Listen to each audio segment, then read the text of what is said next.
Kelly Clark is the Marketing and Communications Specialist with Titusville Area Hospital. She joins us here this morning along with a couple special guests. We've got Brianne and Julia joining us here this morning. Brianne, you're a speech therapist, and Julia, you're an occupational therapist. So let's find out what those are. We'll start with Brianne. Tell us about being a speech therapist. So speech therapy typically works with anybody from age of 2 until 99 or however old you may be, with anything along the lines of your speech, so kids that have trouble with sounds, or your language to somebody who has had a stroke and has aphasia, which is something you have language issues. So I do anything from that to swallowing and working with anybody with memory issues. A lot. Now, this is important. I mean, kids bring home paperwork on speech therapy, right? So they're constantly being looked at and evaluated. So I mean, this is a big thing, making sure that kids are where they need to be at certain ages and certain grade levels. So your role is to kind of assist when it comes to that part of the job in that age group, correct? Yeah. So they are constantly being evaluated in school. And they'll be picked up for speech therapy in school sometimes. I do outpatient work, so I could supplement that a little bit if there are kids that do need additional help. And a lot of times that's the case. Mm-hmm. But it's amazing the difference when you have somebody that goes through the process and how much more confidence that they have as they improve their speech. Oh, absolutely. Yeah. And it's so exciting for the kids and for me when they something finally clicks and you can understand them, and yeah, it's very exciting. So I can tell already you have more patience than I do. I would imagine it requires a lot of patience. It does, yeah. But it's easy to have patience when it's kids that are having a hard time. Yeah. Julia, for you, talk about occupational therapy. So occupational therapy focuses a lot on becoming more functional. As a kid, it might look like improving school skills, like their ability to use scissors, hold a pencil, their handwriting legibility. And then for an adult, it might be things like being able to dress again after a stroke, or strengthening their hand muscles after a surgery or an injury, and doing all those fine motor skills.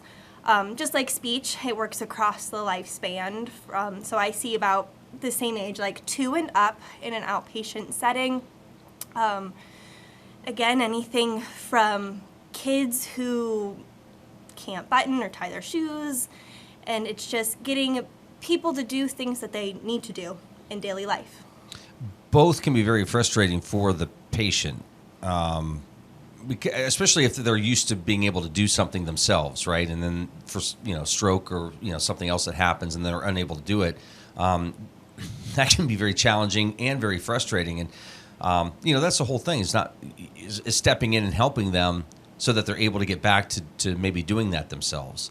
I'm sure it's very rewarding on all levels, whether it's young or the older adults that might need help. It is. It's great to see a wide variety of people, too, because like you said, everybody's different, and we like to personalize all of our treatment sessions and plans to what's important to them, to get them back to what they want to do. All right. Now, let's find out about each of you. Give us your background. Tell us about yourselves. Brianne, we'll start with you. So I am from Titusville, born and raised, so went through the school system here. I got an undergrad degree in exercise science, started pursuing physical therapy, and then my grandfather actually had a stroke, so he had aphasia and a lot of problems communicating, and that kind of inspired me to go into speech therapy. So I went to Edinburgh for a master's in speech therapy. That's fantastic, and he was a great guy. So good for you. And it's funny, those real life experiences, how they impact you and drive you to do what you end up doing. And so, yeah, give you a nod to that. Julie, how about you? So I grew up and currently live in Union City, so not too far. I went to Gannon and I got my master's in occupational therapy. And funnily enough, I also started on the physical therapy route starting out, but discovered OT and fell in love with that. So I made the switch pretty quick into my college career. Now, how do folks find you? Is it somebody seeing their doctor and they recommend that they come to you, or how does that work? How do patients get to you? Most often, yeah, that's how it works. So they would go to their doctor, tell them that they had difficulties with, whatever, so speech or fine motor skills or anything like that, and their doctor would refer them. So that means just getting a script from your doctor, and they'll send it usually straight to us. So now, so Kelly, last month we had Dan Hasbrook join us. Yeah. And, one of the things that he was talking about was just the excitement of getting people back to work after an injury or something that, Yes. a setback, just getting them to that position. I would imagine kind of the same for you in terms of whether it's, getting them in school in a position that they'll have more confidence in speaking, or, their motor skills, or working with somebody who may have been injured on the job and getting them back into the workforce. Or, again, maybe I've been around for 80 years and I've always been able to tie a tie, but now I can't. I'm having issues and working with them. I'm sure that it's got to be exciting to you to go through that process and to hit those goals and to see the progress being made. It is. It's always very rewarding to see someone get back to what they used to be able to do or start doing something they couldn't. And it's kind of always a bittersweet moment when you have to discharge a patient, because you see them for so long, you get this great relationship with them, but you're so happy that they don't need you anymore because they've met their goals and now they can do it. Well, they say that, right? But then they're like, well, if something happens down the road, if I have an issue, I can call you, right? I can come back. Yes, exactly. Yeah. I think that happens because you guys do such a good job that they miss that routine, right? Yeah, they do definitely get into a routine. It's definitely easier to do exercises when somebody's telling you what to do and not at home, but it's great when they finally fly the nest and then they can do it. Yeah, my wife tells me what to do all the time, so it's more beneficial that way. We get more done that way. That happens. No, I'm joking. Kelly, again, the hospital being able to offer these types of services is outstanding. Yeah, and that's one of the reasons I've been bringing a lot of different folks on here. Obviously, I brought in some new doctors over the past year, and Dan last month, and the girls this month, and really just to let everyone know about the services that we offer. All of the Dan at PT and our OT and speech are all outpatient services. And for anyone that doesn't know what that means, it just means, you don't have to be an inpatient in the hospital to receive those services. It's just on an outpatient basis as needed. And a lot of folks that are needing these services may not even realize that they're out there. So just letting them know that these services are local, close to home, and we have a really great staff. We're really happy to have them on board. We've had a lot of great patient feedback for the services that we do have. So that's fantastic. Yeah, so thanks for letting me bring them on. Yeah. Brianne, we'll start with you. Is every day different for you? yes. Does that make that challenging and fun? Yeah, because sometimes it's hard because we do also give inpatient therapy as well. So I could go from treating somebody upstairs who's sick to going downstairs with a little one and having to kind of bring the energy a little bit more. So it can be difficult, but I do like how my days change for sure. That's great. Julie, how about you? Very similar to Brianne. Every half hour is a different thing. You can go from a toddler who's only 3 to an adult who just had carpal tunnel surgery, and just changing your routine a little bit, but it makes the days very interesting and go by fast. How much has changed from the time that you left school and what you do? Has there been a lot of changes, a lot of advancement, technology being used in what you do, or is there a lot of basic elements that remain the same that you think will probably always be there? A little bit of both. I think the foundation's always going to remain the same, but there's so much research that comes out all of the time that we're constantly learning and educating ourselves on the most up-to-date treatment options out there and making sure that we're catering to the proper population and getting them the services that they need. And that's probably the nice thing about around here is you get that whole spectrum of ages, right? So it does make every day a little different. It definitely does. Yeah. Brianne, how about you? Is it fun kind of keeping track of what's going on in the industry and trying to stay up to date? Yes, I mean, I'm constantly doing continuing ed, and I know Julia is too. So continuing ed is just doing like different classes or watching different like webinars, those kind of things, to see what's really up to date and what's really working for each of our patients. So and if we find anything that's a little different in like a script that we get, I mean, we always make sure that, you know, we're looking for the best possible treatments for them. Oh, that's fantastic. And Kelly, I know the hospital prides itself on you know, that continuing education, that, you know, learning and looking to see what's out there, and the technology that the hospital's brought into a small community like this, and even what Meadville does is really respectable. Yes. So, you know, I always like to tell people, just because we're a small community hospital, you know, we have the same licensing as everyone else. Our staff goes through the same licensures as everyone else.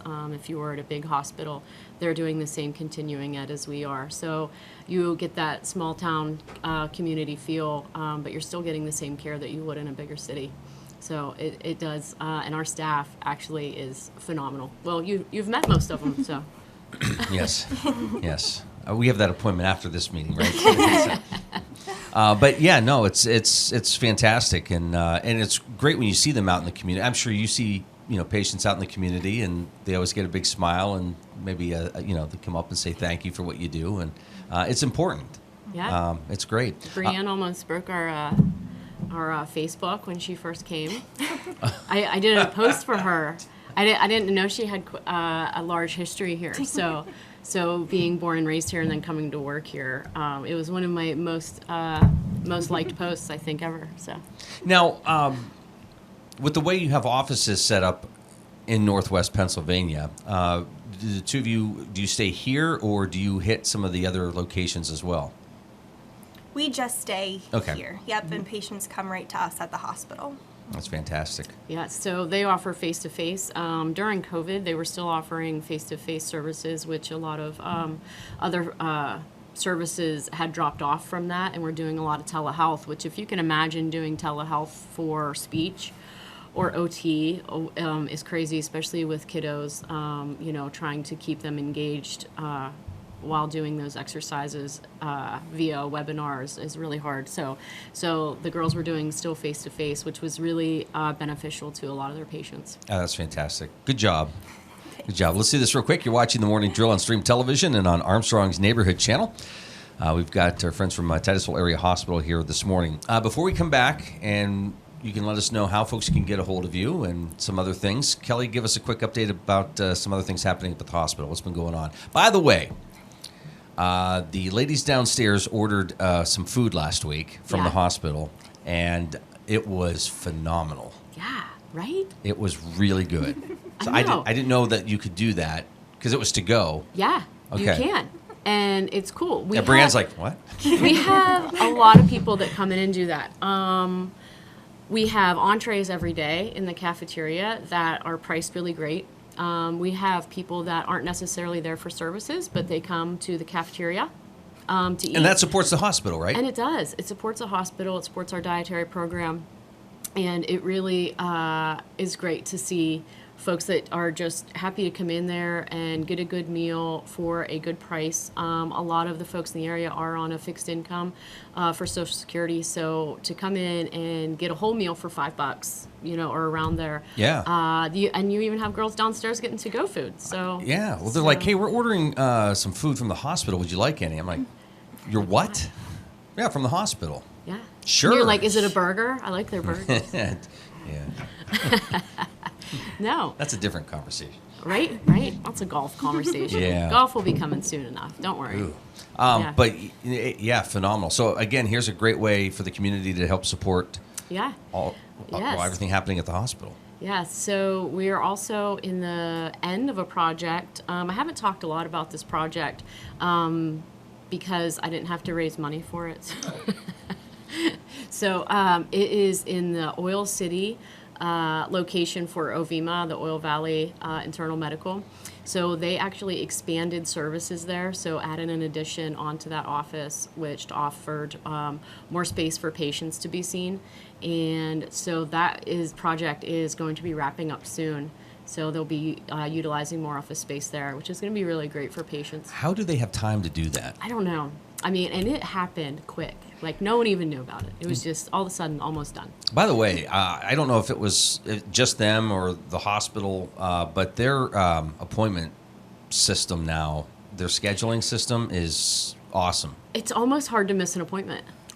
Well, I was going to miss an appointment till I got a text message that said, "Hey, you have an appointment." I'm like, no way. Yeah, Wow. I know. It's really great for me too because all my doctors are there, and I love all the reminders on my phone because you forget about them and you know about it, but Yes. That extra reminder at the end is really helpful. Yeah, So, it was like ding, and I look and it said, your appointment's at 10 a.m. Yeah. And then I got another ding and said, hey, this is Dr. McAllister, bring a pizza with you. And so, yeah, it's And you working did. out. It's And it was working a out great great. appointment. Yeah, when he says jump, you jump. So how do patients come to you? Do they need to send a doctor to you? Do they? How does that work? Or not a doctor? Does the doctor send the patient to you, or can somebody just call you outright? So the patient will have to see their doctor to get a script. For kids, if they're not sure if they really need OT or speech services, we do offer free screenings at the Okay. hospital for ages 2 and up, and they would just call the hospital and set that up for us. Again, it would be free. We would set up a time. Usually we meet together just to kind of make sure that, the kid's getting like a holistic screening, and then we'll give them guidance as far as whether we think that the parent should pursue getting a script for their child or not. And how long does that process take, the screening process? About 30 minutes, if not a little more, if the kid's having a great time. And I'm sure it's a little different. Sometimes you may see somebody and you go, okay, yeah, I'm noticing this, or yeah, maybe this is something that we can easily get to, or it's going to be more challenging. Right. And if we don't think that OT and speech is the right fit, we'll send parents home with some information or kind of guide them in the right direction, or just say, yep, your kid is fine, they're age appropriate. Yeah. Brianne, what's the best part of what you do? I think it was kind of like what we talked about earlier, just like seeing the progress when that clicks with anybody that we're working with. It's just really rewarding seeing them make that progress and, get to the point where they want to be, whether it's, talking to where somebody can understand them, or even like an older patient, like you get them, eating a normal meal, since I work with swallowing too. So really seeing the progress with patients is the best thing. Julia? Honestly, I have to copy that. Like, it's so rewarding seeing a patient satisfied in what they're able to do and achieve and feel that internal accomplishment. Kelly, we've talked throughout the years on careers and, those types of jobs out there that, you go home at night going, okay, that's rewarding. Right. Was able to help somebody today. Right.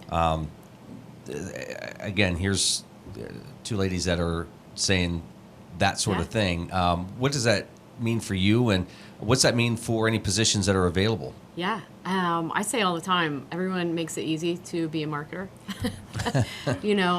Like I said, we have a great staff that are really happy to help people, and that's what we want. That's who we're going after.